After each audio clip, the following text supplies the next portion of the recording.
Pelo sinal da Santa Cruz, livrai-nos Deus nosso Senhor dos nossos inimigos, em nome do Pai, do Filho e do Espírito Santo. Amém.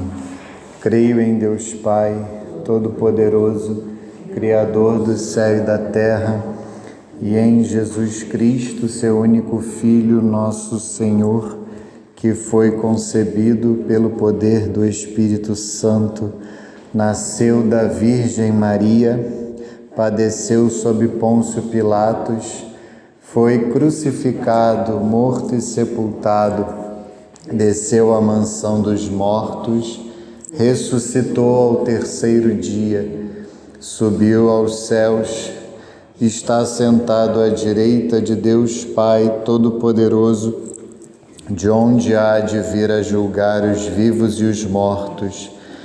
Creio no Espírito Santo, na Santa Igreja Católica, na comunhão dos santos, na remissão dos pecados, na ressurreição da carne, na vida eterna.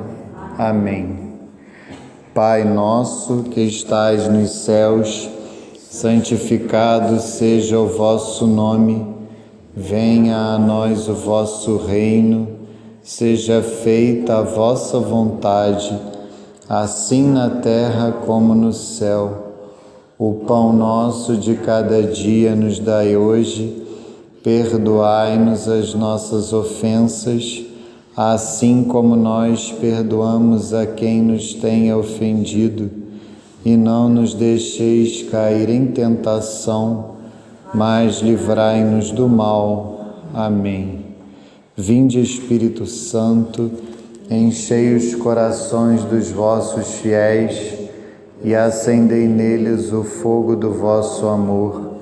Enviai o vosso Espírito, e tudo será criado, e renovareis a face da terra. Oremos. Ó Deus, que instruístes os corações dos vossos fiéis com a luz do Espírito Santo, fazei que apreciemos retamente todas as coisas, segundo o mesmo Espírito, e gozemos sempre da sua consolação. Por Cristo Senhor nosso. Amém. Ave Maria, cheia de graça, o Senhor é convosco. Bendita sois vós entre as mulheres, bendito é o fruto do vosso ventre, Jesus. Santa Maria, Mãe de Deus, rogai por nós, pecadores, agora e na hora de nossa morte. Amém. Santo anjo do Senhor, meu zeloso guardador, se a ti me confiou a piedade divina, sempre me rege, guarda, governa e ilumina. Amém. Glória ao Pai, ao Filho e ao Espírito Santo, assim como era no princípio, agora e sempre, por todos os séculos dos séculos. Amém. Nossa Senhora da Consolação e Correia, glorioso e castíssimo São José, rogai por nós. Santo Agostinho e Santa Mônica, rogai por nós. Santa Rita de Cássia e Santa Madalena de Nagasaki, rogai por nós. São Pio X, rogai por nós. Eu esqueci do glória ou não fui? Foi. Tanta oração que às vezes eu me confundo. Então, queridos, mais uma vez, boa tarde. Desculpa o meu atraso, eu hoje acabei indo para o escritório, só que o meu escritório fica em Niterói e eu tinha marcado um almoço com um afilhado de Crisma, e aí o almoço até foi na hora, deu tudo certo, mas aí eu cometi o erro de oferecer carona para ele. Ele mora em Botafogo, perdi ali o meu caminho natural, que é pela linha amarela, e peguei muito trânsito, eu peço perdão, mas vai dar tudo certo, se Deus quiser. Vamos hoje entrar nas catequeses sobre a terceira pessoa da Santíssima Trindade, tá? Eu sempre gosto de situar a catequese para que vocês entendam onde nós estamos, né? A gente segue a estrutura do catecismo da Igreja Católica, que é a estrutura da catequese da Igreja tradicionalmente. A catequese ela está dividida em 4 partes. A profissão de fé ou a exposição da fé com base no credo é a parte na qual nós estamos. A segunda parte é a celebração da fé, que é o ensino da Sagrada Liturgia com base nos 7 sacramentos. A terceira parte é a vida da fé, a moral com base nos 10 mandamentos. E a quarta parte é a oração da fé com base no Pai Nosso. É assim que a Igreja tradicionalmente catequiza as pessoas. Fé, liturgia, moral e a oração. Nem sempre os catecismos seguem essa ordem, mas as 4 partes estão sempre presentes. Como eu falei, nós estamos na primeira parte e dentro da primeira parte, que é a exposição da fé, a profissão da fé com base no credo, ela própria se subdivide em 3 partes. As catequeses que são mais relacionadas com a primeira pessoa da Santíssima Trindade, o Pai, nós já concluímos essa parte. As catequeses que são mais relacionadas com a segunda pessoa da Santíssima Trindade, o Filho, nosso Senhor Jesus Cristo.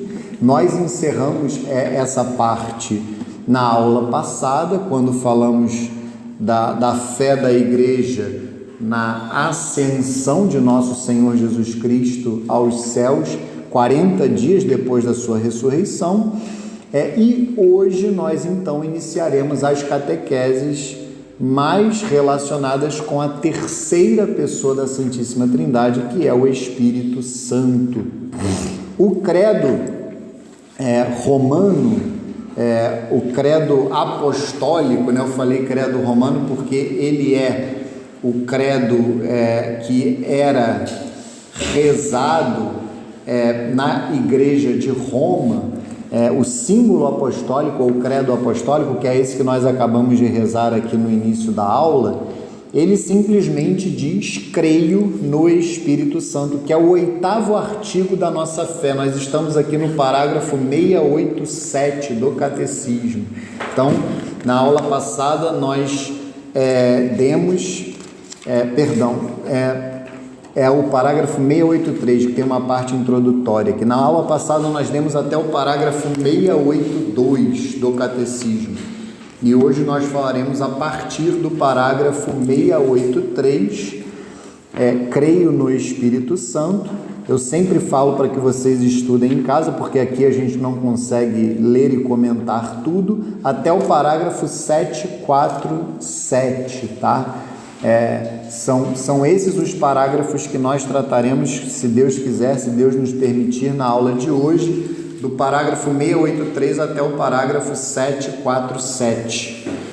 E vale dizer, né, que além do símbolo apostólico, o catecismo também se fundamenta para dar as catequeses no credo chamado credo niceno-constantinopolitano, que ele tem esse nome porque ele é fruto de 2 concílios ecumênicos da Igreja, o concílio de Niceia e o concílio de Constantinopla. Por isso é que ele é chamado de símbolo niceno-constantinopolitano.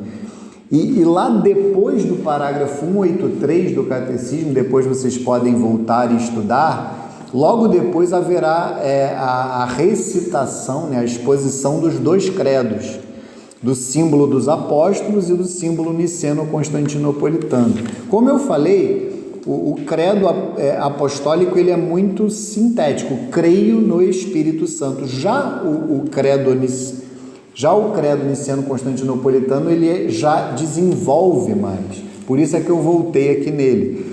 Creio no Espírito Santo, Senhor que dá a vida e procede do Pai e do Filho.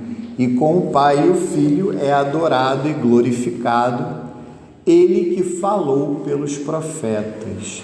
Então, só por essa oração, pelo que consta do Espírito Santo no credo niceno-constantinopolitano, a gente já consegue aqui depreender uma série de coisas. Ele é Deus com o Pai e o Filho, né? Com o Pai e o Filho é adorado e glorificado. Nós cremos em um só Deus, que é unitrino, Pai, Filho e Espírito Santo. São três pessoas, mas um só Deus, três pessoas divinas. No caso, o Filho, ele é gerado pelo Pai desde toda a eternidade. É isso que ensina a fé da igreja. Ele é gerado, não criado, não é criatura, é o próprio Deus. E o Espírito Santo, ele procede do Pai e do Filho. Ele que é Senhor, é outra indicação que ele é Deus, que dá a vida. E aqui no caso é a vida na graça. Também é a vida natural, a vida biológica, na medida em que, por mais que a criação ela seja mais identificada com Deus Pai, quando uma das pessoas da Santíssima Trindade agem, e isso fica até claro no próprio relato da criação, está lá no versículo 2 do primeiro capítulo do livro do Gênesis, o Espírito de Deus pairava sobre as águas, então ele também é Espírito Criador. Tem até num dos hinos sobre o Espírito Santo, eu não sei se é no Veni Creator, mas fala lá Espírito Criador. Então ele dá a vida no sentido da vida da graça, da vida eterna também, porque ele nos santifica. Se a figura do Pai, a primeira pessoa da Santíssima Trindade, é mais identificada com a criação, o Pai cria, o Filho é mais identificado com a redenção, com a salvação, o Espírito Santo é mais identificado com a santificação. Então aqui esse dá a vida tem uma série de sentidos: a vida da graça, a vida eterna, mas também a vida material. Ele também é Espírito que cria. E lá no fim, ele que falou pelos profetas. Isso é um indicativo, que é algo que às vezes as pessoas confundem. Deus não tem nem princípio nem fim. Então é evidente, tanto o Filho quanto o Espírito Santo, eles existem desde toda a eternidade.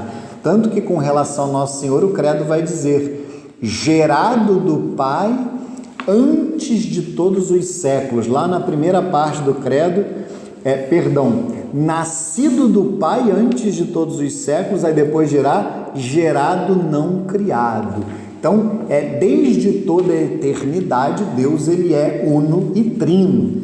E quando nós dizemos que o Espírito falou pelos profetas, o que significa é que ele age na história desde sempre.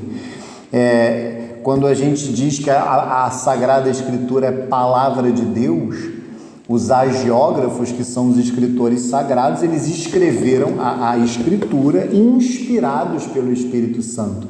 Os profetas profetizaram inspirados pelo Espírito Santo, mas ele ainda não tinha sido revelado. Tanto o Filho quanto o Espírito Santo, eles são revelados no Antigo Testamento. Porque a partir do momento em que Nosso Senhor se revela como Deus, ele se revela como Filho. Naturalmente, se ele é o Filho, há um Pai. Então ele se revela como Filho, revela o Pai e também revela o Espírito Santo. Então isso tudo a gente vai ver aqui no Catecismo. Então a aula de hoje ela é concentrada, é uma aula, uma catequese dedicada ao Espírito Santo, e aqui no compêndio vai da pergunta 136 até a pergunta 146. O compêndio vai ser o nosso caminho, né? São muitas páginas, são muitos parágrafos do catecismo, então nós vamos seguir a estrutura do compêndio do catecismo da Igreja Católica. Vamos aqui no catecismo só na parte introdutória, que começa aqui no parágrafo 683, tá? E todas as catequeses que virão depois, de alguma maneira, estão inseridas nas catequeses ou na catequese sobre o Espírito Santo. Vamos lá, parágrafo 683. Esse aqui é o 93. É o 683 do catecismo, tá, gente? 683 do catecismo. Ninguém será capaz de dizer Jesus é Senhor a não ser sob influência do Espírito Santo. Primeira carta de São Paulo aos Coríntios, capítulo 12, versículo 3.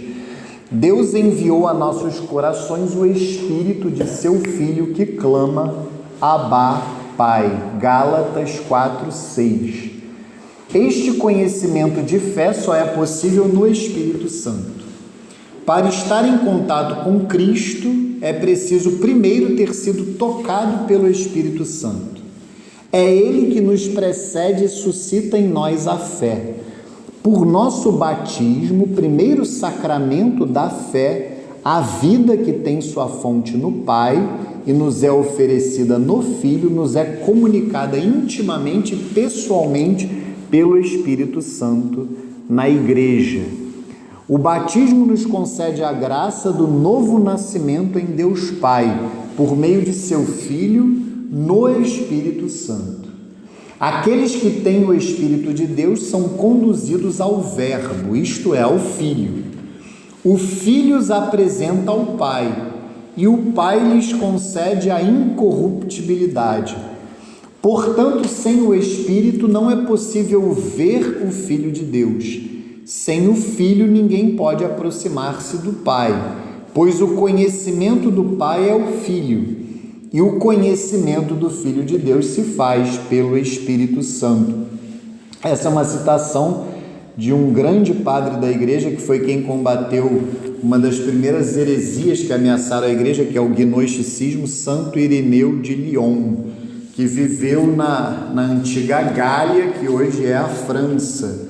Lyon, inclusive, é uma cidade que existe até hoje, né? Tem até um time de futebol lá que é até o dono do meu time, do Botafogo, é dono do Lyon também. Então, é um time irmão aí do meu, Santo Ireneu de Lyon. E a obra-prima de Santo Ireneu, para quem quiser se aprofundar na sua doutrina, é Contra as Heresias, né? Em latim, Adversus Hereses. Está publicada pela editora Paulus numa coleção que tem a capa verde. Tem muitas obras, inclusive, do nosso pai, Santo Agostinho, que é uma coletânea de patrística. E Santo Ireneu vai dizer algo muito interessante. O Espírito Santo, ele é a terceira pessoa da Santíssima Trindade. Então, de alguma maneira, na ordem da catequese ou do conhecimento, em geral, ele é o último que nós conhecemos. Até, por exemplo, quem aqui tem filhos, né? Quando a gente fala de Deus para os nossos filhos, a primeira pessoa que nós apresentamos em geral, é Deus Pai. Tanto que a gente fala o Papai do Céu. A minha filha, eventualmente eu deixo os meus 2 filhos mais velhos na escola e a terceira não está na escola, só que ela gosta de ir. Aí lá tem a Capela do Santíssimo, onde está nosso Senhor Jesus Cristo, no Santíssimo Sacramento. Só que eu falo para ela, vamos lá falar com o Papai do Céu. Então, em geral, nós conhecemos o Pai em primeiro lugar, depois nosso Senhor Jesus Cristo, e o Espírito Santo por fim. E na própria catequese é assim, vocês estão a estudar primeiro Deus Pai, mais propriamente Deus Filho, mas na ordem do relacionamento, isso é muito interessante, quem age em nós em primeiro lugar é o Espírito Santo, porque mesmo antes do batismo é através dele, no caso, por exemplo, de um adulto, é ele que age para que alguém peça o batismo, e mesmo no caso de uma criança é ele que age para que os pais e os padrinhos peçam o batismo. Na criança, ele é derramado, né? Claro, a Trindade, né? A vida da graça é a vida de união com a Santíssima Trindade. mas é ele que é derramado. Quando a pessoa é batizada, a água é derramada, o Espírito Santo é derramado, e ele vai suscitar, vai dar a graça, vai suscitar a fé. Então é interessante que na ordem da relação humana, na prática, o primeiro com o qual nós nos relacionamos mais intimamente, como diz Santo Irineu, é o Espírito Santo. Por mais que, claro, a Trindade, como eu falava, ela age em conjunto, digamos assim, onde uma das pessoas da Santíssima Trindade agem, estão presentes, as outras duas pessoas também estão. O Espírito Santo, por sua graça, é o primeiro no despertar de nossa fé e na vida nova, que é conhecer o Pai e aquele que ele enviou, Jesus Cristo. Todavia, é o último na revelação das pessoas da Santíssima Trindade. São Gregório Nazianzeno, que é outro padre da igreja, que é conhecido como o teólogo, explica esta progressão pela pedagogia da condescendência divina. Essa citação é maravilhosa também. O Antigo Testamento proclamava manifestamente o Pai, mais obscuramente o Filho. O Novo manifestou o Filho, fez entrever a divindade do Espírito. Agora, o Espírito tem direito de cidadania entre nós e nos concede uma visão mais clara de si mesmo. Com efeito, não era prudente, quando ainda não se confessava a divindade do Pai, proclamar abertamente o Filho. E quando a divindade do Filho ainda não era admitida, acrescentar o Espírito Santo como um peso suplementar, para usarmos uma expressão um tanto ousada, por meio de avanços e progressões de glória em glória, a luz da Trindade resplandecerá em claridades mais brilhantes.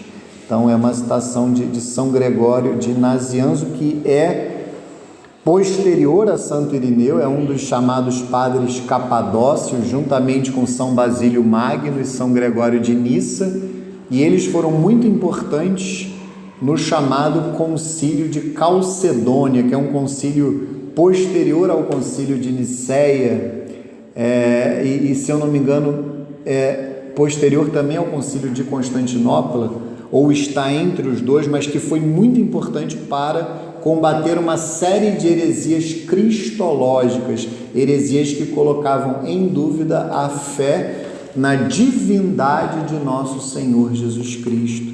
E esses padres, inclusive São Gregório, foram muito importantes. No Concílio de Nicéia, quem se destacou foi Santo Atanásio. Ele é o grande destaque no combate ao arianismo, e depois os três padres capadócios. Crer no Espírito Santo é, pois, professar que o Espírito Santo é uma das pessoas da Santíssima Trindade, consubstancial ao Pai e ao Filho. Consubstancial é que ele é da mesma substância, é da mesma essência, é da mesma natureza, ou seja, ele é Deus. Com o Pai e o Filho é adorado e glorificado. Por isso, tratou-se do mistério divino do Espírito Santo na teologia trinitária. Aqui, portanto, só se tratará do Espírito Santo na economia divina. O que significa isso? Nós já falamos do Espírito Santo na teologia trinitária, ou seja, quando nós demos a catequese sobre a Santíssima Trindade, nós já falamos do Espírito Santo enquanto terceira pessoa da Santíssima Trindade. Aqui, o que o Catecismo fará nesse momento é falar do Espírito Santo na economia divina, que a economia é o agir de Deus na história. A etimologia da palavra economia é cuidado da casa.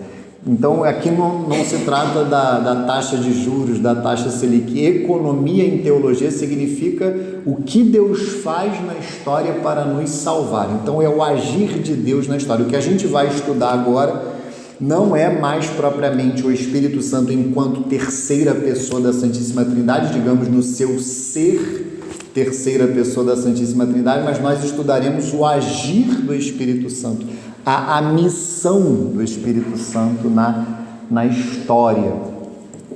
O Espírito Santo está em ação com o Pai e o Filho do início até a consumação do projeto de nossa salvação.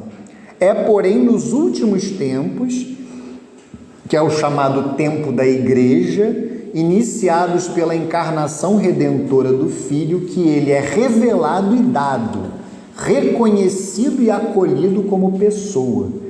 Então, este projeto divino realizado em Cristo, primogênito e cabeça da nova criação, poderá realizar-se na humanidade pela efusão do Espírito. A Igreja, vejam, aí vai falar dos outros dogmas de fé que a gente vai estudar na sequência. A Igreja, a comunhão dos santos, a remissão dos pecados, a ressurreição da carne, a vida eterna. Então, tudo o que vem na sequência está dentro das catequeses sobre o Espírito Santo. Vejam que esses últimos tempos, o tempo da Igreja, ele é o tempo que está compreendido entre a primeira vinda de nosso Senhor e a segunda vinda. A primeira vinda no Natal ou na encarnação, porque o Natal é o nascimento, ele vem na encarnação, na chamada anunciação do anjo, ali quando Nossa Senhora dá o sim, o verbo se faz carne, Nosso Senhor Jesus Cristo se encarna no ventre de Nossa Senhora, até a segunda vinda, que é o que nós chamamos de parousia, quando ele virá julgar na glória, virá nos julgar como Deus, né? na glória. E aí, antes da gente ficar só no compêndio, vamos entrar propriamente aqui no artigo 8 da nossa fé, creio no Espírito Santo. Eu queria ler só esses 2 primeiros parágrafos, porque eles são também introdutórios. Ninguém conhece o que é de Deus a não ser o Espírito de Deus. 1 Coríntios 2:11.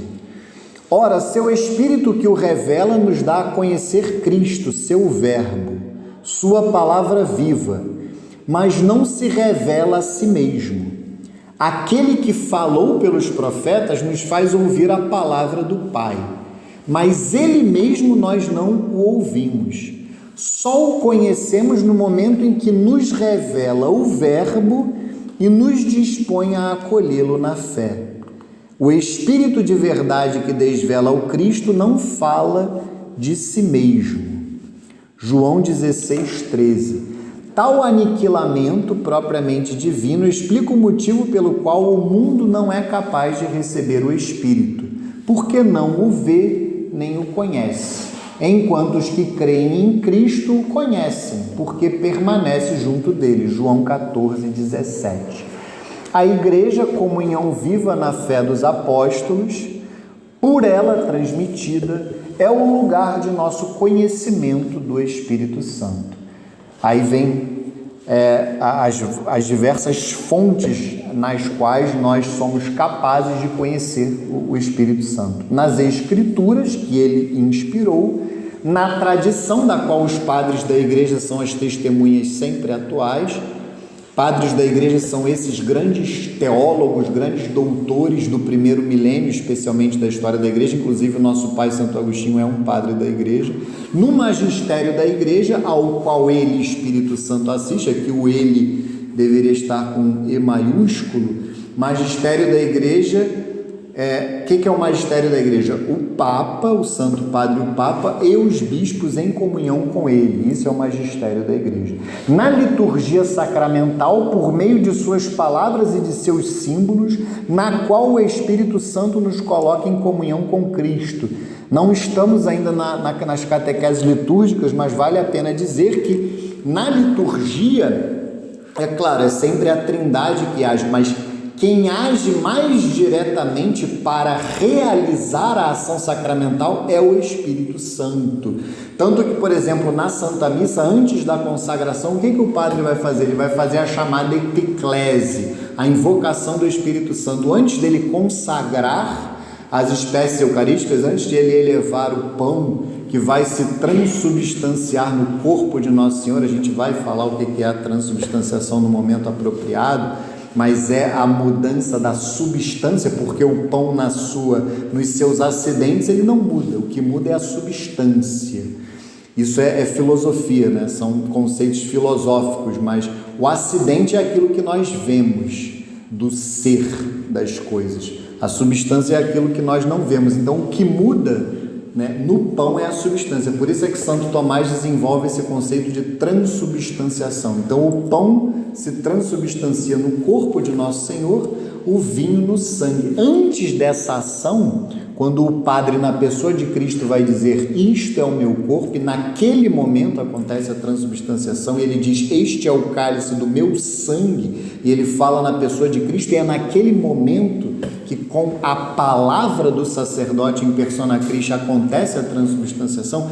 Essa ação é realizada pelo Espírito Santo, tanto que o padre, antes, ele vai invocar, ele faz assim, e ele faz um sinal da cruz, e ele fala, ele invoca a ação do Espírito Santo. Na confissão é o mesmo, a fórmula da absolvição atual: Deus Pai, vamos ver se eu vou lembrar, Deus Pai de misericórdia, que pela morte e ressurreição de seu Filho enviou o Espírito Santo para a remissão dos pecados, te conceda pelo ministério da igreja o perdão e a paz. Aí o Padre, mais uma vez, na pessoa de Cristo: e eu te absolvo dos teus pecados, em nome do Pai. Vejam que ele faz referência ao Espírito Santo. O batismo também, já falamos, a água que é derramada, na crisma também acontece uma efusão do Espírito Santo. Então vejam, a ação do Espírito Santo na liturgia da igreja é muito marcante. A gente vai falar disso no momento apropriado.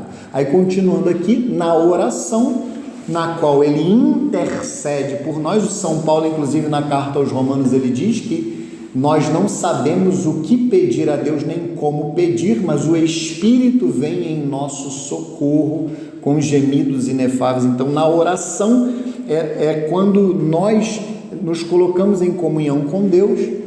O Espírito Santo, ele está ao mesmo tempo agindo em nós e também intercede por nós, juntamente com nosso Senhor Jesus Cristo, junto ao Pai. Nos carismas e nos ministérios pelos quais a igreja é edificada, carisma é um dom que Deus nos dá. A gente vai estudar isso nas catequeses sobre a igreja. O carisma é um dom que eu recebo de Deus, mas que eu coloco a serviço da igreja, a serviço dos outros. Isso é um carisma, propriamente dito. E quem suscita os carismas é o Espírito Santo. Nos sinais de vida apostólica e missionária, no testemunho dos santos, no qual ele manifesta sua santidade e continua a obra da salvação. Vejam que por isso é que a gente aqui na catequese faz questão de rezar a oração do Vinde Espírito Santo no início da aula, porque é fundamental que o Espírito Santo ele haja em mim, ele haja na pessoa do catequista, para que eu fale o que eu devo falar e apenas o que eu devo falar, que eu me abra à ação do Espírito Santo para ensinar a vocês de maneira correta, mas que ele precisa agir em vocês, para que vocês estejam abertos. Não adianta falar para a parede, não adianta falar para ouvidos, como diz Nosso Senhor no Evangelho, ouvidos moucos, aquele ouvido que entra por um ouvido e sai pelo outro, né? Porque a palavra ela tem que ficar, ela tem que produzir fruto dentro de vocês. E aí a gente vai de uma maneira um pouco mais célere, digamos assim. Agora a gente vai no compêndio para que eu consiga passar o conteúdo todo para vocês. Não deixem de estudar o catecismo, tá? Até o parágrafo, 747, não é o avião, não, é o parágrafo 747. Então vamos lá, no compêndio, pergunta 136, creio no Espírito Santo. E vale dizer, está 2 vezes aqui, não é redundância, creio no Espírito Santo, porque todas as catequeses posteriores estão incluídas nas catequeses sobre o Espírito Santo. O que quer dizer a igreja quando professa creio no Espírito Santo? Crer no Espírito Santo é professar a terceira pessoa da Santíssima Trindade, que procede do Pai e do Filho e é adorado e glorificado com o Pai e o Filho. O Espírito foi enviado aos nossos corações, Gálatas 4:6, a fim de recebermos a nova vida de filhos de Deus. Isso é importante. Primeiro, um detalhe histórico. Uma das razões pelas quais os ortodoxos se separaram, né? E ortodoxo é só forma de dizer, porque os ortodoxos eles são heterodoxos, porque senão eles seriam católicos. católicos romanos, mas eles são chamados de ortodoxos. O problema dos ortodoxos é mais até um problema de cisma, não é propriamente heresia, não é apostasia, é cisma porque eles não se submetem ao Santo Padre, o Papa, não o reconhecem como sucessor de São Pedro, não o reconhecem como pastor supremo da Igreja Universal, vigário de Cristo na terra. Mas uma das razões que levou a esse cisma é a nossa fé, enquanto católicos romanos, que o Espírito Santo procede do Pai e do Filho. Em grego o nome disso é filioque. Eles não concordam, de uma maneira geral, que o Espírito procede do Pai e do Filho. Eles acham que o Espírito procede do Pai pelo Filho. Vejam que é um detalhe que parece mínimo, né? Hoje a gente briga por futebol, mas não dá tanto valor a essas questões que são muito mais importantes, teológicas. Mas lá na época do cisma, que foi no século XI, se eu não me engano, esse detalhe, o Espírito, na visão deles, não procede, e eu vou dizer a página para vocês estudarem isso depois, porque é um detalhe bem interessante, está dentro das catequeses sobre a Santíssima Trindade. Quem quiser se aprofundar nesse detalhe, deixa eu dizer exatamente aqui onde está. Aqui, parágrafos 247 a 248. Vamos ler. A gente vai sair daqui meia-noite mesmo, tá tranquilo. Parágrafos 247 e 248, o Catecismo explica em letras menores esse detalhe do cisma ortodoxo. A afirmação do filioque não figurava no símbolo professado em 381 em Constantinopla. No entanto, com base em uma antiga tradição latina e alexandrina, o Papa São Leão Magno, já o havia confessado dogmaticamente em 447, antes que Roma conhecesse e recebesse em 451 no Concílio de Calcedônia, o símbolo de 381. Então vejam que o Concílio de Calcedônia foi posterior ao de Constantinopla. O uso desta fórmula no credo foi sendo admitido pouco a pouco na liturgia latina entre os séculos VIII e XI, VIII e XI. Todavia, a introdução pela liturgia latina do filioque quer dizer que o Espírito Santo procede do Filho, no símbolo niceno-constantinopolitano, constitui ainda hoje um ponto de discórdia em relação às igrejas ortodoxas. A tradição oriental põe em relevo, antes de tudo, a origem primeira do Pai em relação ao Espírito. Ao confessar que o Espírito procede do Pai, João 15, 26, ela afirma que o Espírito procede do Pai pelo Filho. A tradição ocidental põe em relevo primeiro a comunhão consubstancial entre o Pai e o Filho, afirmando que o Espírito procede do Pai e do Filho, filioque. Ela o afirma de forma legítima e racional, pois a ordem eterna das pessoas divinas em sua comunhão consubstancial implica não só que o Pai seja a origem primeira do Espírito, enquanto princípio sem princípio, mas também enquanto Pai do Filho único, que seja com ele o único princípio do qual procede o Espírito Santo.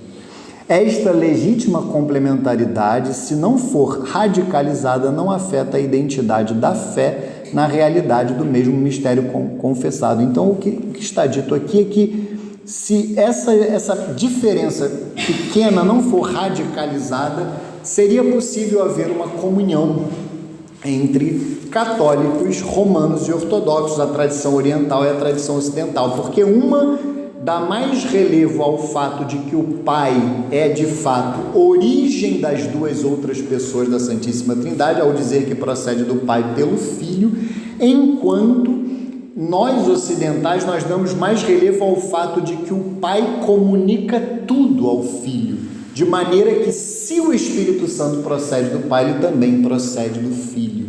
E tanto que naquela maneira que eu gosto de explicar a Trindade, que é de fato um mistério inacessível à nossa razão. O Pai, ele ama o Filho, né? Quando nós falamos que ele gera, isso, Deus é amor, como diz São João. Então, dizer que o Pai gera o Filho também equivale a dizer que ele ama o Filho.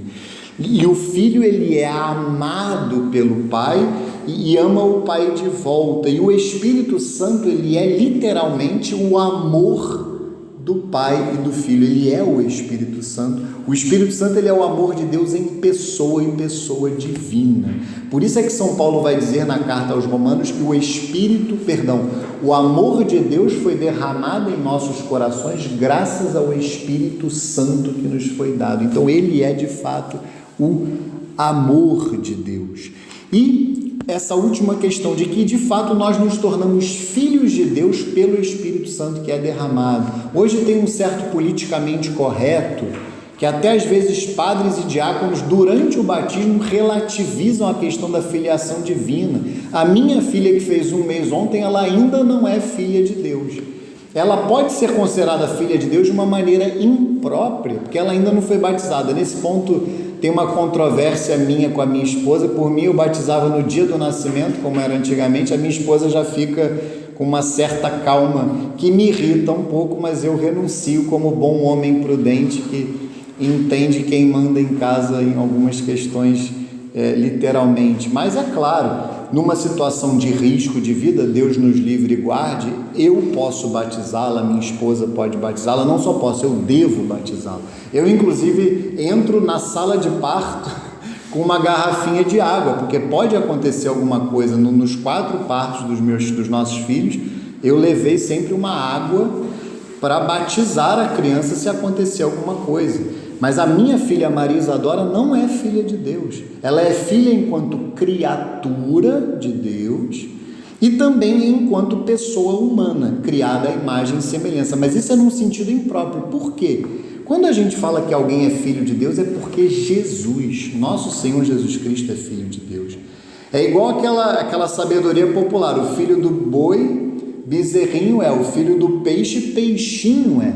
Filho de Deus tem que ser Deus para ser filho de Deus.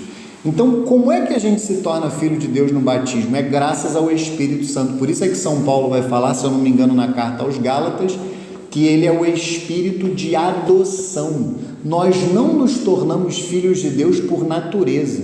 Filho de Deus por natureza é só nosso Senhor Jesus Cristo. Nós somos por adoção. Por quê? Porque o Espírito Santo, ele nos incorpora ao corpo de Cristo, que é a igreja. E se nós estamos incorporados ao corpo de nosso Senhor, Deus é Pai da cabeça da igreja, que é nosso Senhor Jesus Cristo. Ele naturalmente é Pai do corpo, que é a igreja. Então nós nos tornamos filhos no Filho, unidos ao Filho, unidos a nosso Senhor. Por isso é que é por adoção. E por isso é que o Espírito Santo é chamado de Espírito de adoção, porque é através da ação dele que nós nos tornamos membros da igreja, do corpo de Cristo. Parece que a gente não repara nisso, né? Porque no credo fala em Jesus Cristo, seu único filho. Exato, exatamente. Então hoje as pessoas, elas têm um politicamente correto para tudo. Então você falar que alguém que não é batizado não é filho de Deus, parece que você está ofendendo a pessoa, e não é, porque de fato a filiação divina é uma graça que nós recebemos através do batismo, porque nós por natureza não somos filhos de Deus. Por isso é que é um sinal da banalização do Filho de Deus. O cara está lá se prostituindo na rua, eu sou filho de Deus, né? Eu mereço me prostituir aqui, me embebedar. Quem nunca ouviu alguém falar isso? Claro que eu estou colocando isso de forma exagerada, mas o cara lá, o político, às vezes está lá se corrompendo. Eu sou filho de Deus também, né? Está todo mundo aqui se corrompendo, por que que eu? Vejam como foi banalizada essa questão da filiação divina, e a gente tem que colocar as coisas nos devidos lugares.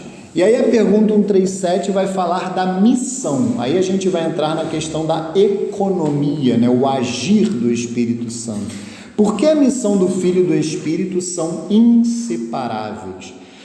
Na Trindade indivisível, o Filho e o Espírito são distintos, mas inseparáveis. Do início ao fim dos tempos, Com efeito, quando o Pai envia seu Filho, envia também o seu Espírito, que nos une a Cristo na fé, a fim de que possamos, como filhos adotivos, chamar a Deus de Pai. Romanos 8,15.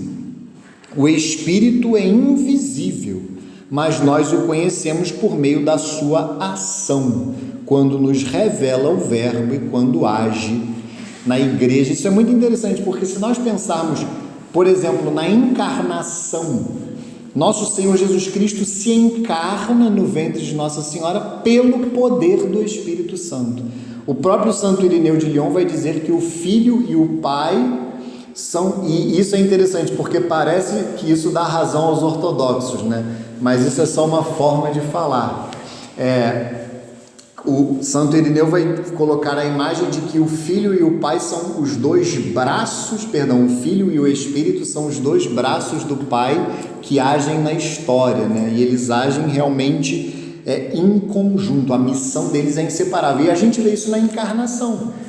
Nosso Senhor Jesus Cristo se faz carne no ventre de Nossa Senhora pelo poder do Espírito Santo. A concepção, a conceição de Nossa Senhora, ela foi virginal, não houve participação de homem, é pelo poder do Espírito Santo. Então isso mostra a própria ressurreição de Nosso Senhor Jesus Cristo, que é a obra da Santíssima Trindade. Então vários mistérios, né? O próprio batismo de Nosso Senhor, estão lá presentes o Pai e o Espírito Santo, a transfiguração. Então o agir, a missão do Filho e do Espírito são inseparáveis. E aí a pergunta 138, ela é muito interessante, mas é mais breve. Quais são as denominações do Espírito Santo? Então tem várias denominações, tem vários símbolos, como vai dizer a pergunta seguinte. O Espírito Santo, ele é denominado de várias maneiras na Escritura, e também ele é simbolizado por várias figuras. Eu vou ler as duas perguntas de uma vez só. Espírito Santo é o nome próprio da terceira pessoa da Santíssima Trindade. Jesus o chama também de Espírito Paráclito, Consolador, Advogado, né? Eu que sou advogado, eu fico feliz que também sejam, por mais que os advogados não honrem isto, mas é uma forma de chamar o Espírito Santo. E Espírito de verdade. Paráclito é aquele que vem em socorro de alguém, vem em auxílio de alguém. O Novo Testamento chama também de Espírito de Cristo, Espírito do Senhor, Espírito de Deus, Espírito da glória, Espírito da promessa. Todas essas são maneiras de denominar o Espírito Santo que estão presentes na Sagrada Escritura. Com que símbolos se representa o Espírito Santo? São numerosos. A água viva que brota do coração traspassado de Cristo e sacia os batizados. A unção com o óleo, no caso da crisma, o Espírito Santo, o derramamento do Espírito Santo se dá através da unção com o óleo do crisma, que produz o sacramento da crisma, né? Então tem essa diferença, o óleo é do crisma, o sacramento da crisma, que é o sinal sacramental da confirmação, a confirmação que é outro nome do sacramento da crisma. O fogo, que transforma aquilo que toca. Em Pentecostes, por exemplo, o Espírito Santo ele desceu como línguas de fogo. A nuvem escura ou luminosa em que se revela a glória divina. A nuvem, por exemplo, ela aparece tanto no livro do Êxodo, mas me recordo aqui especialmente do episódio da transfiguração, em que o Espírito Santo ele está presente na nuvem. O próprio Santo Tomás de Aquino afirma isso. A imposição das mãos, pela qual é dado o Espírito. No sacramento da crisma tem um momento da imposição das mãos. No sacramento da confissão, por exemplo, tem um momento da imposição das mãos. E também no sacramento da ordenação tem a imposição das mãos. E o símbolo mais popular e mais frequente, que é a pomba, que desce sobre Cristo e permanece sobre ele no batismo. Então, é no batismo de Nosso Senhor que aparece por São João Batista o símbolo da pomba, que certamente é o mais comum, é o que nós vemos nas representações artísticas, na arte sacra de maneira mais frequente, o símbolo, digamos, principal, eu diria, do Espírito Santo. Minha irmã teve um de guarda agora, e aí parece que lá tem uma fonte, tipo em Lourdes. Aí ela pegou água, né? E aí queria benzer a água, fazer água dentro. Aí passou por um monte de padre, tudo ortodoxo lá, eu acho, né? Aí ela pedia ao padre, e os padres ignoravam ela e passavam direto. Até que um parou e falou assim: a gente não benze a água, a gente benze o sal. E foi embora. Então eles não benzem a água. Não, mas aí tem que entender. Aí eu não sei dizer, isso até me choca que os ortodoxos não abençoem a água, porque a água benta é um dos principais sacramentais. A gente vai ter uma aula só para falar os sacramentais são elementos que é tudo aquilo que é bento, nós poderíamos dizer, mas que não é sacramento, tudo aquilo que é elemento de bênção, de consagração, de santificação, mas que não está no rol dos 7 sacramentos e se enquadra nos sacramentais. E a água benta talvez seja o principal sacramental, o mais presente, então eu fico chocado se for o caso, mas pode ser também que ele tenha dito que aquela água ali da fonte já está benta, porque seja uma água que deriva de uma ação de Nossa Senhora. Por exemplo, a água de Lourdes. A água de Lourdes ela não precisa ser abençoada, penso eu, porque ela já é benta pelo fato de ser de uma fonte lá de Lourdes, que tem origem milagrosa. Inclusive, a água de Lourdes ela é mais poderosa que a água benta. Tanto que é muito tradicional, é muito comum levar a água de Lourdes para os enfermos. Então, me parece que é só chegar lá em Lourdes e pegar. Eu não creio que essa água seja abençoada. Então, talvez ele tenha dito isso para sua irmã, ou não que ele só abençoa o sal, que realmente para mim não faz o menor sentido. Seria um rompimento com uma tradição muito sólida na igreja, o que não é muito do perfil dos ortodoxos. Isso é mais próprio dos protestantes, porque eles destruíram tudo, né? Sobrou quase nada lá de tradição mesmo, né? E aí vamos à pergunta 140. O que significa que o Espírito falou por meio dos profetas? Com o termo profetas se entende todos os que foram inspirados pelo Espírito Santo para falar em nome de Deus. O Espírito dá às profecias do Antigo Testamento pleno cumprimento em Cristo, cujo mistério desvenda no Novo Testamento. Então é muito interessante, porque ao mesmo tempo o Espírito fala pelos profetas, ele inspira os escritores sagrados, ele inspira também as profecias verbais, né? Por exemplo, dos profetas Isaías, porque eles não apenas escreveram os livros, mas eles também falavam, e era a apelação do Espírito Santo. Mas depois, no Novo Testamento, o Espírito ele vai contribuir para que as profecias se cumpram em nosso Senhor Jesus Cristo, na medida em que ele age de forma inseparável com a ação de nosso Senhor, mas também ele vai agir para que nós, homens do Novo Testamento, enxerguemos esses sinais, o cumprimento das profecias. Vejam como o Espírito Santo age em todos os momentos do processo, digamos assim. Isso é muito belo, isso é muito perfeito. E Santo Agostinho tem uma frase belíssima que ele diz: o Novo Testamento está escondido no Antigo, e até na obra Como Catequizar os Rudes ele diz que o Antigo Testamento se cumpre, se realiza no Novo. E isso também pela ação do Espírito Santo. E aí agora o catecismo ele vai, como ele costuma fazer, ele vai falar da ação do Espírito em algumas pessoas, pessoas importantíssimas, até chegar a nosso Senhor Jesus Cristo, como numa progressão. Primeiro, São João Batista. O que realiza o Espírito Santo em João Batista?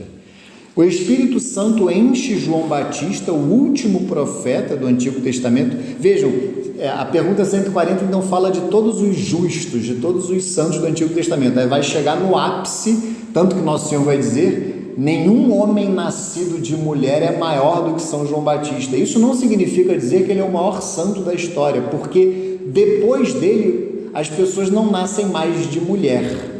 Nós nascemos no batismo, o nosso nascimento é o batismo, porque até ele não há batismo. Quem institui o sacramento do batismo é Nosso Senhor. O batismo de São João Batista não é o batismo de Nosso Senhor. Era um ato simbólico que levava as pessoas à conversão, mas não era o sacramento do batismo. Então vamos lá, o Espírito Santo enche João Batista, o último profeta do Antigo Testamento, o qual, sob a sua ação, é enviado a preparar um povo bem disposto para o Senhor, Lucas 1,17, e a anunciar a vinda de Cristo, Filho de Deus, aquele sobre o qual viu descer e permanecer o Espírito, aquele que batiza com o Espírito. Ele próprio vai dizer isso, João 1,33, ele vai dizer que ele não é digno de desamarrar as sandálias de Nosso Senhor. Isso significa dizer que ele não é digno de ser escravo, porque quem desamarrava a sandália naquele tempo era o escravo. Ele não é digno de ser escravo de Nosso Senhor, porque ele batiza com água. Ele vai dizer que Nosso Senhor batizará com Espírito e com fogo. Então ele próprio já mostra a diferença do batismo dele para o batismo de Nosso Senhor. E aí acima de São João Batista e muito acima, Nossa Senhora. Qual é a obra do Espírito em Maria? O Espírito Santo dá cumprimento em Maria às expectativas e à preparação do Antigo Testamento para a vinda de Cristo. De maneira única, a enche de graça e torna a sua virgindade fecunda para dar à luz o Filho de Deus encarnado. Faz dela a mãe do Cristo total. Essa expressão é de Santo Agostinho. Cristo total é a cabeça, Nosso Senhor mesmo, e o corpo, que é a igreja. Ou seja, de Jesus cabeça e da igreja seu corpo. Maria está presente entre os 12 no dia de Pentecostes, quando o Espírito inaugura os últimos tempos com a manifestação da igreja. Vejam que a igreja ela não nasce em Pentecostes. Isso é até objeto de alguma controvérsia, assim, controvérsia não no catecismo. O catecismo é muito claro. Quando a gente falar sobre a igreja, a gente vai ver. Mas eu vejo que algumas pessoas acabam... O próprio Padre Paulo Ricardo teve alguma homilia desses últimos dias em que ele deu a entender que o nascimento da igreja foi em Pentecostes, mas não, em Pentecostes é a manifestação da igreja. O nascimento da igreja é na cruz, que ela lá nasce do lado aberto de Cristo, e os padres da igreja fazem uma associação maravilhosa, da mesma maneira que Eva, esposa de Adão, nasce do seu lado aberto enquanto Adão dormia, a igreja esposa de Nosso Senhor nasce do seu lado aberto na cruz, enquanto ele dormia o sono da morte. Então é quando o soldado perfura o coração de Nosso Senhor pelo lado, é que ali nasce a igreja, e ela se manifesta em Pentecostes, que é uma passagem que eu pretendo ler daqui a pouquinho. Quando Nossa Senhora, na Anunciação, ela recebe o Espírito Santo, não é isso? Sim. E depois em Pentecostes. Seria um complemento? Não, na realidade, ela já era cheia de graça. Ela era cheia de graça antes de conceber Nosso Senhor. Então, o Espírito já agia nela de uma maneira única na igreja. A questão é que, na Anunciação, ele vai descer sobre ela para que encarne Nosso Senhor. Então, é uma ação específica, é uma missão específica. A encarnação de Nosso Senhor no ventre dela, virginal, se dá pela ação do Espírito Santo. E em Pentecostes, ela está ali também como mãe da igreja. Então, é o que acontece, muito mal comparando, tá? É o que acontece com a gente é batizado, a gente recebe o Espírito Santo no batismo, mas na crisma a gente recebe uma infusão ainda maior. Por isso é que muita gente, de forma errada, negligencia o sacramento da crisma, e isso é um grande erro, porque na crisma, a efusão que nós recebemos do Espírito Santo, ela é ainda mais forte do que no batismo. Ela não é uma simples confirmação do batismo, é um sacramento próprio. É uma efusão do Espírito Santo, como Pentecostes. Pentecostes, digamos, é como se fosse a crisma de Nossa Senhora, digamos assim. É claro que tudo que diz respeito a Nossa Senhora é diferente, mas naquele momento é como se eles estivessem já batizados, mas não tivessem o sacramento da crisma. A nossa crisma é Pentecostes realizado nas nossas vidas, o que não impede que nós já tenhamos o Espírito Santo que recebemos no sacramento do batismo. Mal comparando, é como se fosse isso na vida de Nossa Senhora. Mesmo nosso Senhor Jesus Cristo, que é Deus, evidentemente ele está a todo momento unido ao Espírito Santo, ele é chamado de Messias, ungido, né? Messias em hebraico, Cristo em grego, são sinônimos, significa ungido.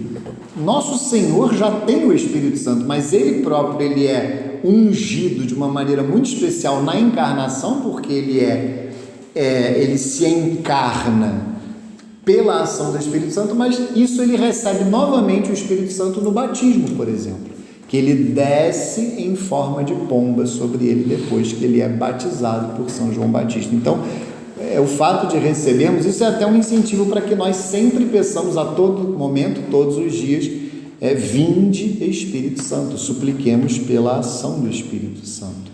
No livro de consagração do São Luís de Montfort, diz que o Espírito Santo é esposo de Nossa Senhora. Isso é muito bem lembrado. Eu ia falar sobre isso e eu esqueci, você me lembrou. Vê como é que o Espírito Santo ajuda a aula através dos alunos. Tratado da Verdadeira Devoção. Tratado da Verdadeira Devoção, Santíssima Virgem Maria de São Luís Maria Grignon de Montfort, que é o livro que fundamenta a consagração. Eu até te peço perdão que você me pediu para eu te orientar, mas eu estava até pensando nisso enquanto eu dava aula, que talvez seja mais adequado você se consagrar depois de terminar a catequese, que aí você já vai ter. Eu não sei se você está na preparação ou não, da consagração. Então, você tinha me perguntado disso? Isso.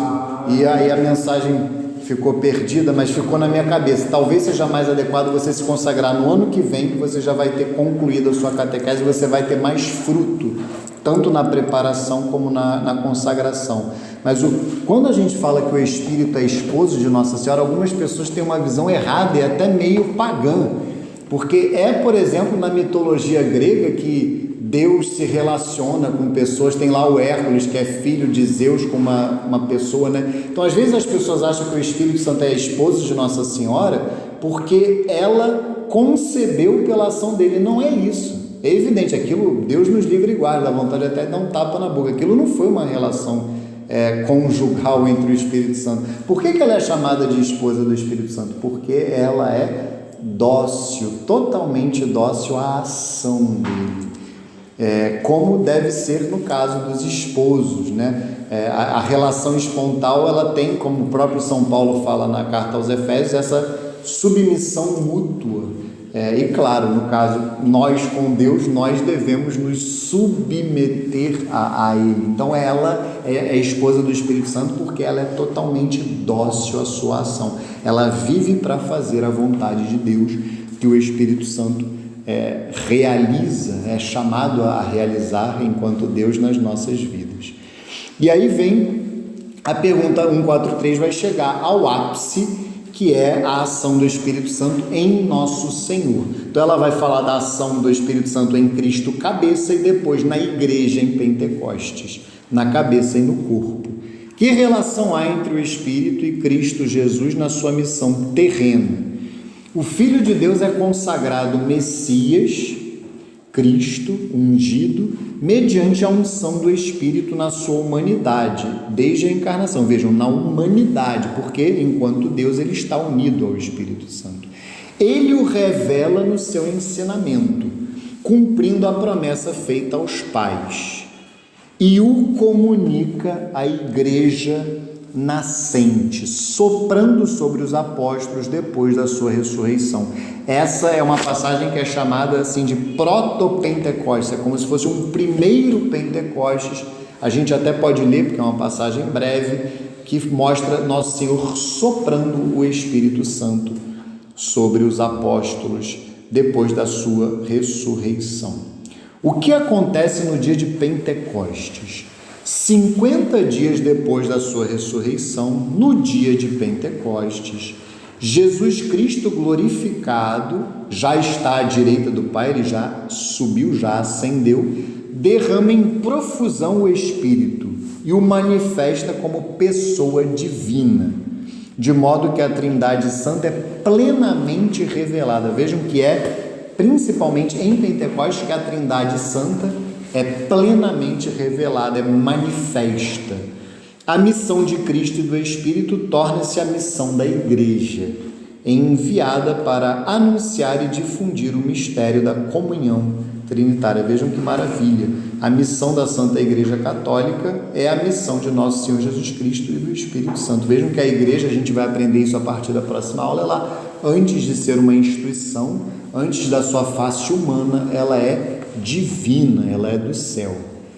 Aí tem aqui um texto da liturgia bizantina, que é a liturgia de São João Crisóstomo, inclusive oriental. Vimos a verdadeira luz, recebemos o Espírito celeste, encontramos a verdadeira fé, adoramos a Trindade indivisível, pois foi ela que nos salvou. Liturgia bizantina, Tropário das Vésperas de Pentecostes. Então é um texto aqui próprio das vésperas, né, que são celebradas a partir do entardecer do dia anterior. E aí vem, continuando, a missão do Espírito na Igreja. O Espírito edifica, anima e santifica a Igreja. Espírito de amor, ele dá aos batizados a semelhança divina perdida por causa do pecado e os faz viver em Cristo a vida mesma da Trindade Santa, a vida trinitária. É isso que o batismo faz conosco, nos faz participantes da vida divina. Manda-os testemunhar a verdade de Cristo, isso especialmente no sacramento da Crisma, e os organiza nas suas mútuas funções, que são, nós poderíamos dizer, os carismas, a fim de que todos produzam o fruto do Espírito. Gálatas 5:22. Vejam como o catecismo ele é muito ordenado, né? Ele falou de Antigo Testamento, os profetas, São João Batista, que está ali no limiar entre o Antigo e o Novo, Nossa Senhora, Nosso Senhor, aí fala da Igreja, e agora ele vai falar de cada membro da Igreja, que é a última pergunta. Como agem Cristo e o seu Espírito no coração dos fiéis, nas nossas almas? Coração também tem esse significado de ser a totalidade do ser. Não é o órgão, o coração, mas é a totalidade do nosso ser, e em especial a nossa dimensão espiritual, nossa alma, o nosso espírito.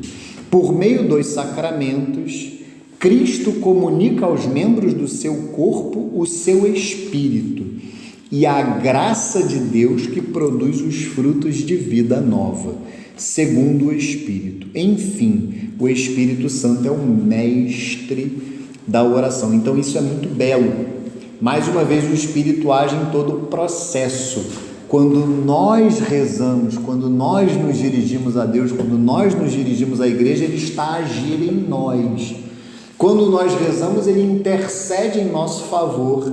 Ele e o Filho, Nosso Senhor, eles intercedem em nosso favor junto ao Pai, e o Pai derrama o próprio Espírito Santo sobre nós.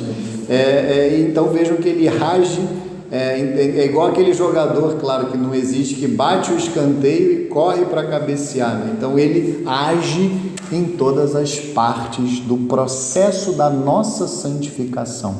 É Ele que suscita em nós essa sede de Deus, essa busca de Deus, e o que nós recebemos, as graças, Ele é o máximo que nós podemos receber, porque Ele é o próprio Deus, evidentemente, Ele e nosso Senhor Jesus Cristo, quando nós pensamos na Santíssima Eucaristia, e claro, tudo que diz respeito a uma das pessoas, eu não canso de dizer isso, da Santíssima Trindade, diz respeito às demais. Então vamos, antes de breves passagens da Escritura, vamos aqui no resumindo, que é dos parágrafos 742 ao 747 no Catecismo, que é o resumo da aula. E porque sois filhos, enviou Deus a nossos corações o Espírito de seu Filho, que clama Abá, Pai. Gálatas 4:6. Então é pelo Espírito Santo que nós podemos chamar, de fato, Deus de Pai. Desde o início até a consumação do tempo, quando Deus envia seu Filho, envia sempre seu Espírito. A missão dos dois é conjunta e inseparável. Na plenitude do tempo, o Espírito Santo realiza em Maria todas as preparações para a vinda de Cristo no povo de Deus. Pela ação do Espírito Santo nela, o Pai dá ao mundo o Emanuel, Deus conosco, Mateus 1:23. O Filho de Deus é consagrado Cristo, Messias, pela unção do Espírito Santo em sua encarnação. Por sua morte e ressurreição, Jesus é constituído Senhor e Cristo na glória. De sua plenitude derrama o Espírito Santo sobre os apóstolos e a igreja. O Espírito Santo que Cristo, cabeça, derrama em seus membros, constrói, anima e santifica a igreja. Ela é o sacramento da comunhão da Santíssima Trindade e dos homens. Aqui é claro que é sacramento num sentido mais amplo da palavra. Então, brevíssimas passagens, vocês nem precisam abrir, talvez só anotar, mas vejam lá, ó, Gênesis 1, versículo 2, só para ver que desde do primeiro versículo ou do segundo versículo da Bíblia ele está presente. Ó. No princípio Deus criou o céu e a terra. A terra estava sem forma e vazia. As trevas cobriam o abismo e o Espírito de Deus pairava sobre as águas. Então vejam que ele de fato falou pelos profetas. Aí a gente pensa, a gente já vê aqui no Evangelho de São Mateus, o evento da encarnação, do nascimento. Eu só vou ler o versículo 18, ó, Mateus 1,18. Eis como nasceu Jesus Cristo. Maria, sua mãe, estava despojada com José. Antes de coabitarem, aconteceu que ela concebeu por virtude do Espírito Santo, pela força, pelo poder. Virtude vem de virtus, né, do grego virtus, pela força, pelo poder do Espírito Santo. Também a anunciação no Evangelho de Lucas, de São Lucas, quando Nossa Senhora pergunta ao anjo, como se fará isso? Lucas 1,34, como se fará isso, pois não conheço o homem. Vejam o que o anjo Gabriel, São Gabriel Arcanjo, vai dizer para Nossa Senhora, no versículo 35, Lucas 1,35, o Espírito Santo descerá sobre ti, e a força do Altíssimo te envolverá com sua sombra. Então vejam, aqui o próprio São Gabriel já revela para Nossa Senhora o Espírito Santo. Ele já começa a ser revelado até antes da encarnação. E aí o batismo de Nosso Senhor, eu vou ler aqui no Evangelho de São Mateus, Mateus 3, 13 a 17. Mateus 3, 13 a 17, vejam que não é tão claro nos Evangelhos se todas as pessoas viram o Espírito Santo ou se foi algo que apenas Nosso Senhor e São João Batista viram, mas o fato é que aqui ele já começa a ser revelado. Da Galileia foi Jesus ao Jordão ter com João, a fim de ser batizado por ele. João recusava-se. Eu devo ser batizado por ti, e tu vens a mim?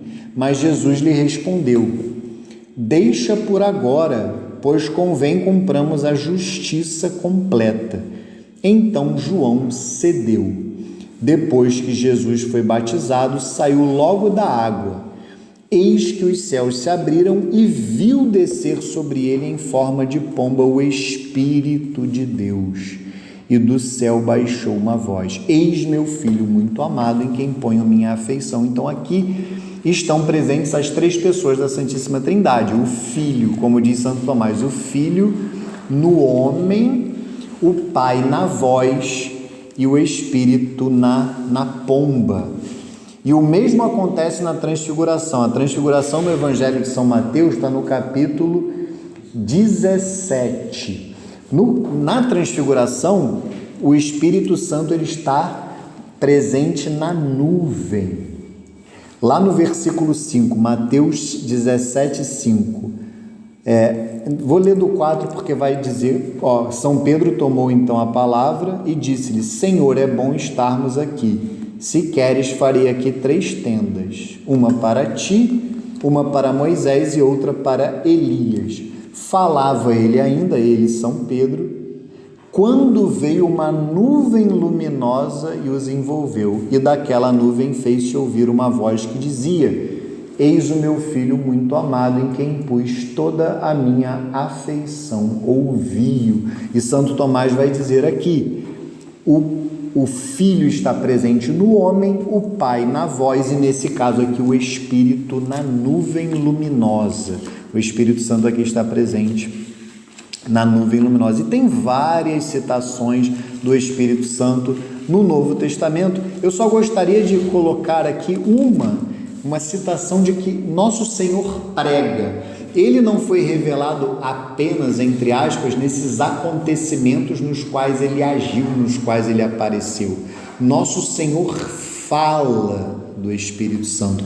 Peguem, por exemplo, aqui no Evangelho de São João, durante aqueles discursos de despedida no contexto da última ceia, João 16, a partir do versículo 5, vejam como nosso Senhor vai falar do Espírito Santo.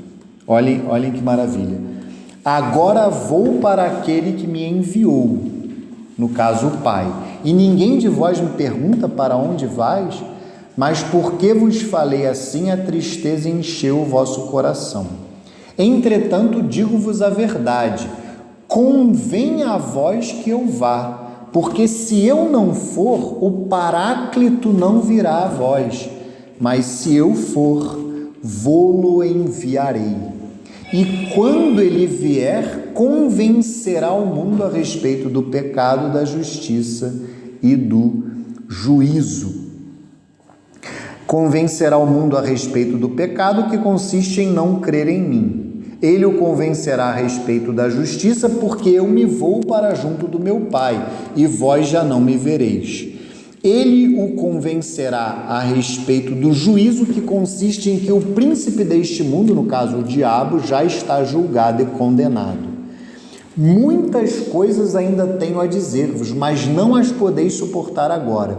Quando vier o Paráclito, o Espírito da verdade, ele vos ensinará toda a verdade, porque não falará por si mesmo, mas dirá o que ouvir, e vos anunciará as coisas que virão. Ele me glorificará porque, olha que interessante isso, até pensando naquela questão de que ele procede do Pai e do Filho. Ele me glorificará porque receberá do que é meu e vô-lo anunciará. Tudo que o Pai possui é meu, por isso disse: há de receber do que é meu e vô-lo anunciará. Aqui, inclusive, é uma fundamentação escriturística do porquê nós dizemos que ele procede do Pai e do Filho, porque tudo o que o Pai possui é de nosso Senhor Jesus Cristo. E aí, indo lá para nosso Senhor já ressuscitado, lá no capítulo 20, a partir do versículo 19 do Evangelho de São João, vejam o que nosso Senhor vai fazer. Ele vai soprar o Espírito Santo, é como se fosse uma prévia, um proto-Pentecostes. Na tarde do mesmo dia, ou seja, daquele domingo, que era o primeiro da semana, os discípulos tinham fechado as portas do lugar onde se achavam. Isso é o cenáculo, é o mesmo lugar onde vai acontecer Pentecostes, que é a casa, não sei se vocês sabem, é a casa da família de Marcos Evangelista, de São João Marcos, na realidade São Marcos Evangelista, que se chamava João Marcos. Jesus veio e pôs-se no meio deles. Disse-lhes ele: a paz esteja convosco. Dito isso, mostrou-lhes as mãos e o lado. Os discípulos alegraram-se ao ver o Senhor.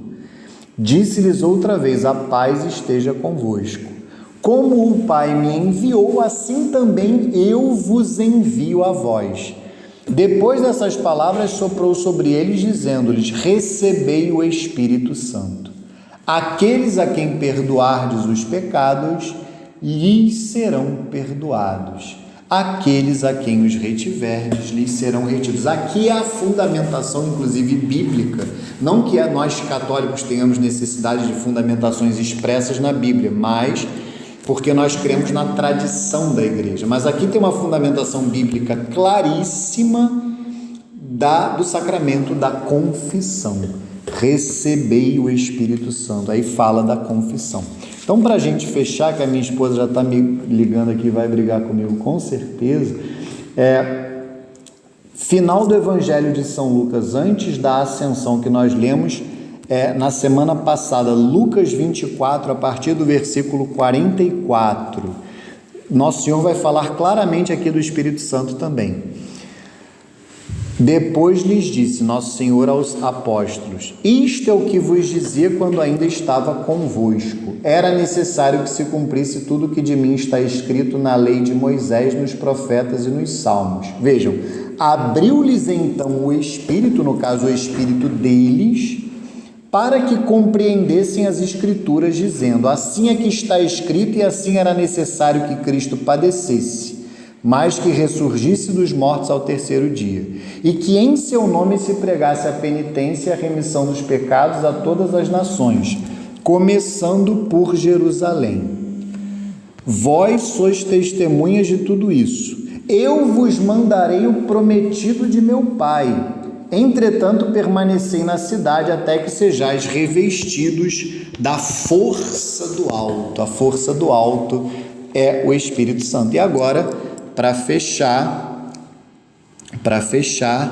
vamos lá no livro dos Atos dos Apóstolos, para a gente fechar com chave de ouro. Você acabou de ler o que? Foi Lucas 21? Lucas 24, a partir do versículo 44. Lucas 24, a partir do versículo 44. Vamos lá no livro dos Atos, que também foi escrito por São Lucas. Vejam o que será dito aqui no início. Vamos na ascensão. E comendo com eles, Atos 1, versículo 4, e comendo com eles, ordenou-lhes que não se afastassem de Jerusalém, mas que esperassem aí o cumprimento da promessa de seu Pai, que ouvistes, disse ele, da minha boca, porque João batizou na água, mas vós sereis batizados no Espírito Santo daqui a poucos dias. Assim reunidos eles o interrogavam: Senhor, é porventura agora que ides instaurar o reino de Israel? Respondeu-lhes ele: não vos pertence a vós saber os tempos nem os momentos que o Pai fixou em seu poder, mas descerá sobre vós o Espírito Santo e vos dará força, e sereis minhas testemunhas em Jerusalém, em toda a Judéia e Samaria e até os confins do mundo.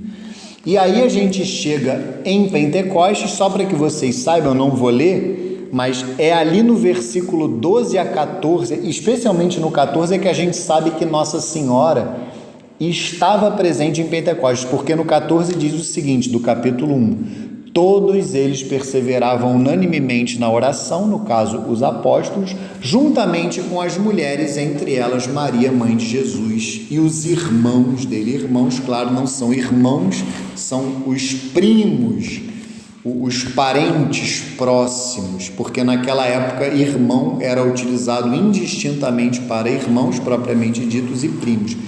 E mais uma vez é o cenáculo, e no capítulo 2 vai falar de Pentecostes. Vamos ler aqui até o versículo 4, Atos 2, de 1 a 4.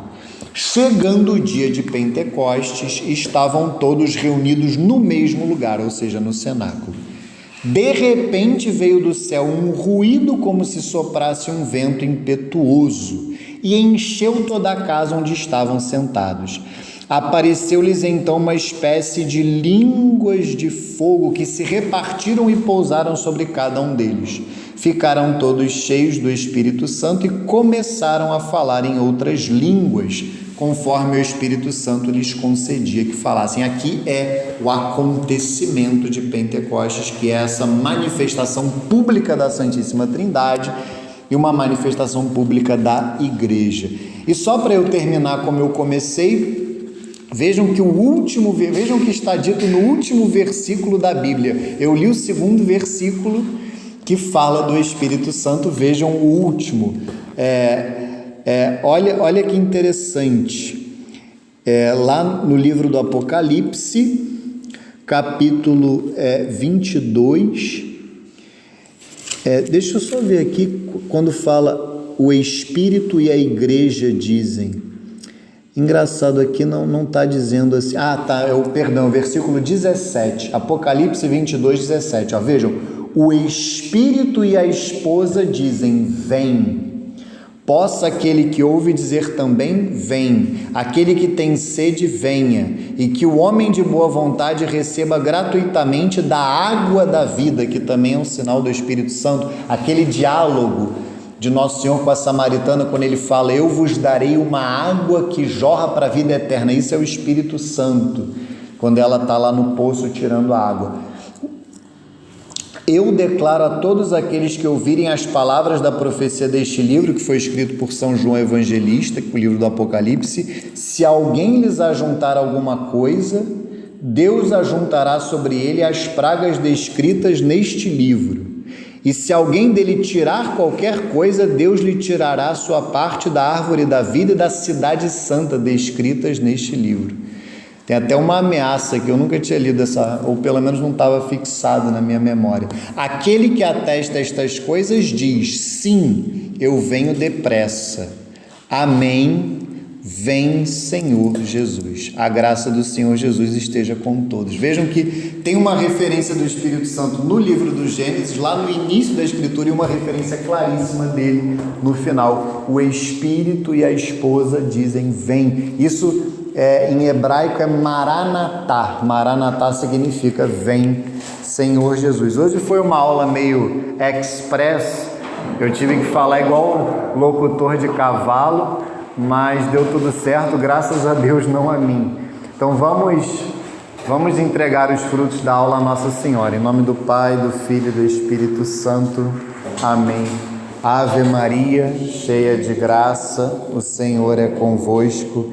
Bendita sois vós entre as mulheres, bendito é o fruto do vosso ventre, Jesus. Santa Maria, Mãe de Deus, rogai por nós, pecadores, agora e na hora de nossa morte. Amém. Glória ao Pai, ao Filho e ao Espírito Santo, assim como era no princípio, agora e sempre, por todos os séculos dos séculos. Amém. Nossa Senhora da Consolação e Correia, glorioso e castíssimo São José, rogai por nós. Santo Agostinho e Santa Mônica, rogai por nós. Santa Rita de Cássia e Santa Madalena de Nagasaki, rogai por nós. São Pio X e São Judas Tadeu, que a gente vai celebrar amanhã, São Simão e São Judas Tadeu, rogai por nós. Estivemos e sempre estaremos unidos e reunidos em nome do Pai, do Filho e do Espírito Santo. Amém. Então fiquem com Deus. E amanhã, se vocês quiserem, tem uma aula aqui 10 da manhã sobre a nossa padroeira aqui da catequese agostiniana, Santa Madalena de Nagasaki. Eu vou dar uma aula sobre ela na perseverança, que é mais voltada para aqueles que já terminaram a catequese. Fiquem com Deus.